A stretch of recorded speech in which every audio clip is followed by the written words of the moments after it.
Ketua Komnas HAM Ahmad Taufan Damanik mengungkapkan Barada Richard Eliezer atau Baradae mengaku bahwa bukan hanya dirinya yang menembak Brigadir Yosua Huta Barat.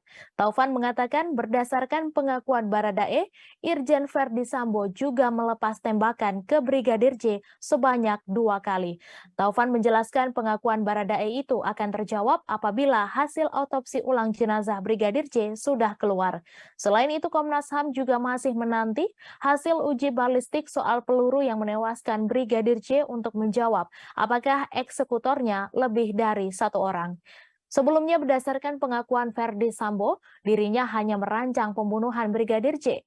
Sambo menyebut hanya memerintahkan Baradae untuk menembak Brigadir J di rumah dinasnya di Duren 3, Jakarta Selatan. Adapun motif Sambo melakukan aksi keji itu lantaran ia marah karena Brigadir J diduga melukai harkat dan martabat keluarga Sambo di Magelang.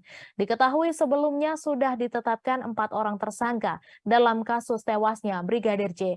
Tersangka diantaranya Baradae selaku pelaku penembakan, kemudian Brigadir RR dan KM yang turut menyaksikan dan terlibat pembunuhan berencana, serta Verdi Sambo yang menjadi dalang penembakan hingga merekayasa skenario seolah-olah yang terjadi adalah aksi saling tembak antara Baradae dan Brigadir J.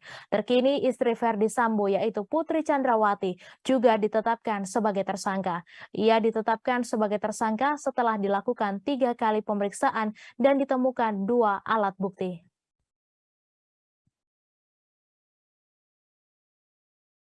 Terima kasih sudah nonton. Jangan lupa like, subscribe, dan share ya.